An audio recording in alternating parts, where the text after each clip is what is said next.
Assalamualaikum warahmatullahi wabarakatuh. Perkenalkan, nama saya Bintang Eliana. Saya adalah dosen program studi hubungan masyarakat dan pada kesempatan kali ini saya mengajar mata kuliah dasar-dasar jurnalistik. Baik, di sini saya akan menjelaskan tentang ketentuan mata kuliah dasar-dasar jurnalistik. Yang pertama, mata kuliah ini sifatnya workshop, sehingga tidak ada jadwal ujian online tertulis di kelas, baik UTS maupun UAS. Kalian tidak harus hadiri kelas untuk ujian ya, jadi kalian tetap melakukan ujian dengan mengumpulkan karya yang diberikan oleh dosen. Yang kedua, materi evaluasi berdasarkan kriteria, yakni keaktifan di kelas, lalu mengikuti seminar atau workshop, dan mengerjakan tugas-tugas. Ketiga, bobot penilaian dari mata kuliah ini adalah yang pertama tadi, keaktifan dan interaksi di kelas yaitu sebesar 15%. Yang kedua, mengikuti seminar dan workshop plus resume itu 20%, dan terakhir mengerjakan tugas dan portofolio sebesar 65%. Dari hasil total keseluruhan nanti akan mencapai penilaian 100% dan itu menjadi nilai kalian. Jadi harus mengikuti bobot penilaian tersebut untuk mendapatkan nilai A ya. Untuk format tugas, ada dua penugasan yang nanti akan diberikan. Yang pertama adalah tugas penulisan. Tugas penulisan di sini kalian akan menulis berita, lalu menulis feature, lalu menulis artikel, menulis surat pembaca sesuai dengan materi pertemuan dengan format. Diketik rapi dengan menggunakan ukuran A4, lalu jenis hurufnya Arial fontnya 12, margin kiri 4, bawah atas dan kanan 3, untuk jarak spasi penulisan 1,5 spasi. Oke, untuk tugas berikutnya adalah tugas media online. Tugas mengupload hasil tulisan ke dalam web atau blog yang telah dibuat mahasiswa dengan ketentuan. Membuat alamat web atau blog disesuaikan. Nomor 2, tugas dikerjakan secara kelompok 3 mahasiswa. 3, jenis penulisan berita, feature, artikel, dan surat pembaca. Dalam hal ini sesuai dengan penugasan yang ada di RTM, itu adalah tugas 1, 2, dan 3. 4, asistensi bisa dilakukan setelah mata kuliah. Dan 5, upload tugas 1, 2, dan 3 pada pertemuan ke-14. Alamat web atau blog diberikan ke dosen pengampu mata kuliah. Baik, untuk mengawali pertemuan satu kali ini, kita membahas tentang apa itu jurnalistik dan sejarah dari perkembangan jurnalistik. Pengertian dari jurnalistik itu sendiri secara etimologi berasal dari kata jurnal atau de jour dalam bahasa Perancis yang berarti catatan atau laporan harian. Dalam kamus bahasa Inggris, jurnal diartikan sebagai majalah, surat kabar, dan diari atau buku catatan harian. Sedangkan jurnalistik itu sendiri diartikan kewartawanan atau warta, berita, dan kabar. Dalam kamus, jurnalistik diartikan sebagai kegiatan yang menyiapkan, mengedit, dan menulis surat kabar, majalah, atau berkala lainnya. Ini menurut Assegaf dalam bukunya Jurnalistik Praktis. Secara sederhana, jurnalistik itu sendiri diartikan sebagai kegiatan yang berhubungan dengan pencatatan atau pelaporan setiap hari. Jadi, yang dikatakan tentang jurnalistik ada informasi yang memang berkembang setiap harinya dan disebarluaskan kepada publik.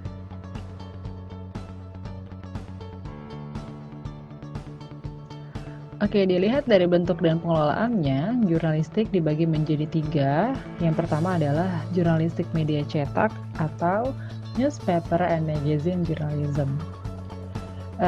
Untuk jurnalistik media cetak itu meliputi jurnalistik surat kabar harian, seperti surat kabar mingguan, tabloid mingguan, jurnalistik majalah, dan kebanyakan untuk media cetak dipengaruhi ada 2 faktor, verbal dan visual.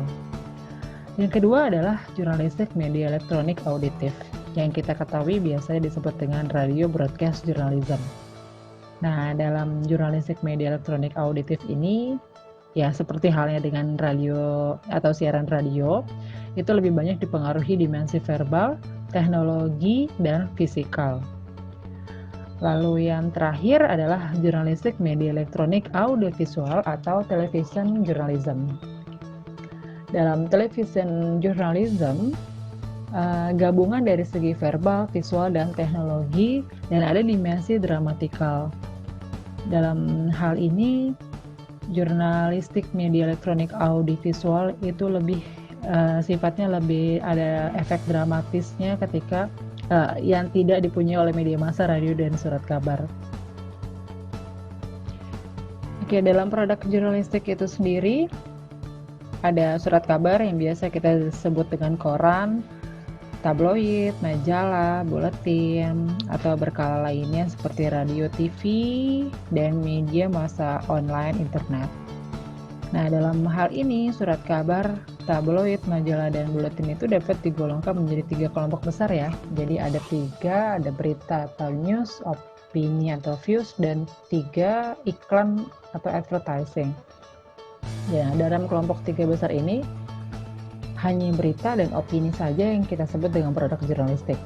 Untuk iklan itu bukan produk jurnalistik dan itu harus dipahami oleh kalian di garis bawahi.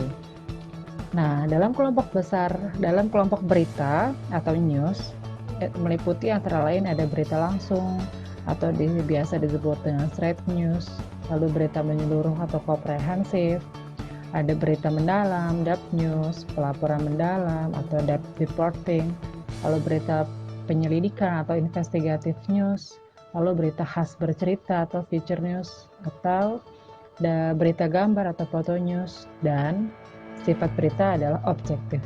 Jadi di sini berita atau wartawan tidak bisa memberikan argumennya terhadap tulisannya karena memang sesuai dengan fakta dan aktual dalam penyajian sebuah berita. Dan jangan lupa menyajikan unsur-unsur berita ada 5W1H dan nanti akan kita jelaskan di pertemuan berikutnya. Oke, untuk kelompok opini atau views itu meliputi tajuk rencana, karikatur, pojok, artikel, kolom, esai, dan surat pembaca. Dan sifat opini adalah subjektif. Jadi beda hal dengan tadi, untuk dalam pembuatan berita harus objektif. Kalau opini, si wartawan bisa memberikan argumennya terhadap tulisannya. Ya, setelah tadi sedikit bicara tentang jurnalistik, sekarang bicara tentang pers. Mungkin kita sering dengar ada kartu pers, lalu ada wartawan disebut dengan pers, dan lain-lain. Sebenarnya pengertian dari pers itu sendiri adalah berasal dari bahasa Belanda, pers, menekan atau mengepres. Lalu kata pers juga merupakan padanan dari kata press dalam bahasa Inggris, artinya menekan atau mengepres. Kata pers dan press mengacu pada komunikasi yang dilakukan dengan perantaraan barang cetakan. Namun sekarang kata pers dan press itu digunakan untuk merujuk pada kegiatan yang berhubungan dengan menghimpun berita, baik oleh wartawan media elektronik maupun media cetak. Jadi, untuk penyebutan wartawan media elektronik dan media cetak dengan penyebutan pers sangat lazim dan memang benar digunakan.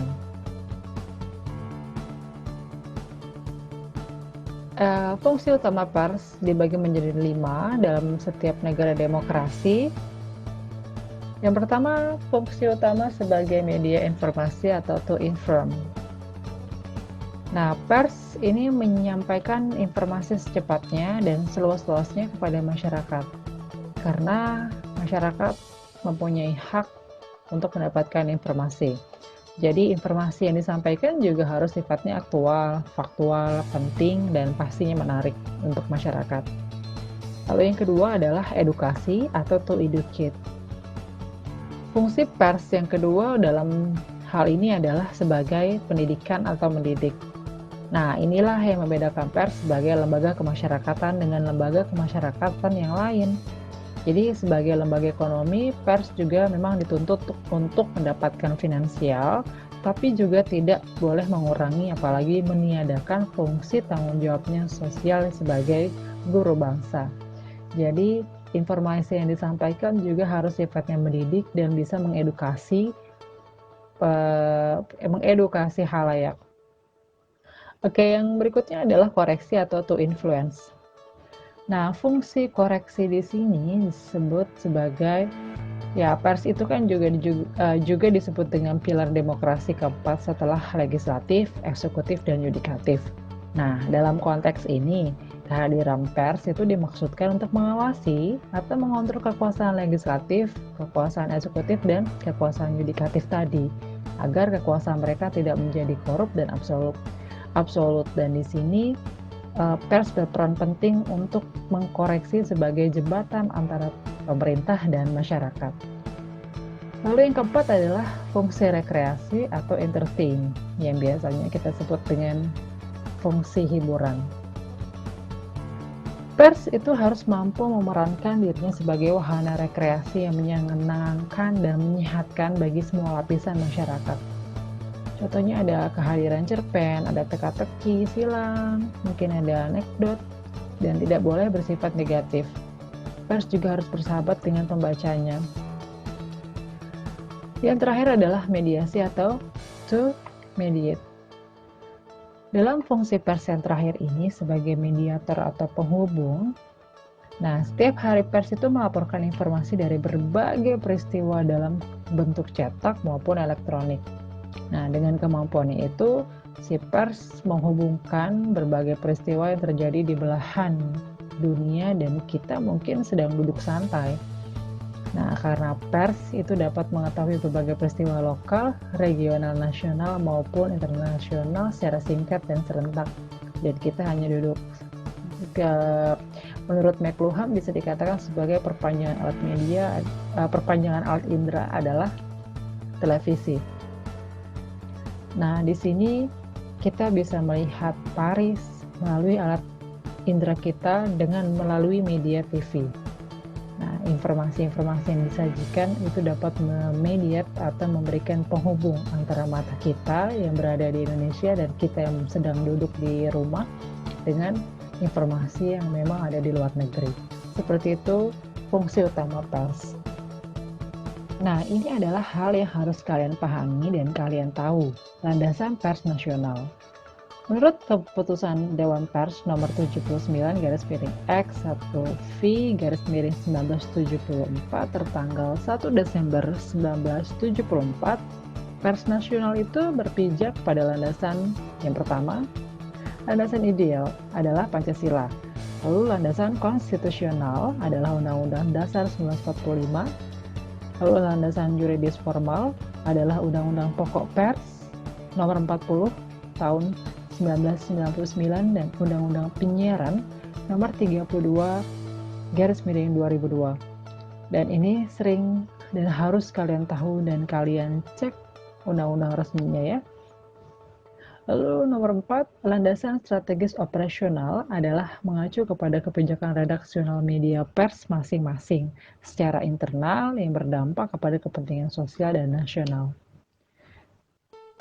Oke, yang kelima adalah landasan sosiologis kultural, berpijak kepada tata nilai dan norma sosial budaya agama yang berlaku pada tata nilai dan norma sosial budaya agama yang berlaku pada dan sekaligus dijunjung tinggi oleh masyarakat Indonesia. Dan yang terakhir adalah landasan etis profesional, menginduk kepada kode etik profesi. Dalam hal ini adalah kode etik jurnalistik yang biasa juga ada PWI, Persatuan Wartawan Indonesia, dan di dalamnya ada kode etik jurnalistik. Ya, kita kembali ke awal berbicara tentang sejarah jurnalistik. Sejarah jurnalistik itu senantiasa merujuk kepada Akta Diurna. Nah, pada zaman Romawi kuno, masa pemerintahan Kaisar Julius Caesar, itu 100 sampai 44 sebelum Masehi. Nah, Akta Diurna itu adalah papan pengumuman, sejenis majalah dinding atau papan informasi yang kita sebut sekarang. Nah, itu diyakini sebagai produk jurnalistik pertama, pers, media massa, atau surat kabar harian pertama di dunia. Julius Caesar sendiri pun disebut dengan Bapak Pers Dunia. Nah, sebenarnya Caesar ini hanya meneruskan dan mengembangkan tradisi yang muncul pada permulaan berdirinya Kerajaan Romawi. Saat itu, perintah Raja Imam Agung, segala kejadian yang penting dicatat pada annals. Annals ini adalah papan tulis yang digantungkan di serambi rumah. Nah, catatan pada papan tersebut itu merupakan pemberitahuan bagi setiap orang yang lewat dan memerlukannya. Nah, saat berkuasa, Julius Caesar pun memerintahkan agar hasil sidang dan kegiatan para anggota Senat setiap hari diumumkan pada Akta Diurna. Demikian pula berita serta kejadian sehari-hari. Lalu ada peraturan-peraturan penting, serta apa yang perlu disampaikan yang diketahui rakyatnya. Nah, papan pengumuman ini ditempel dipasang di pusat kota yang disebut dengan Forum Romanum atau Stadion Romawi yang diketahui oleh umum.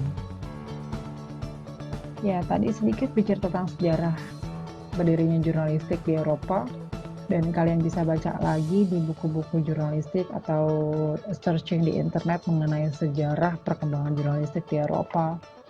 Dan di sini saya akan mengembangkan atau menginformasikan tentang jurnalistik di Indonesia. Jurnalistik Indonesia itu berawal di tahun 1774, terbit Batavia Novels di bawah penguasaan orang Belanda. Lalu tahun 1909 muncul surat kabar pertama yang dikelola oleh bangsa Indonesia sendiri, namanya Medan Priyayi kalau kita baca.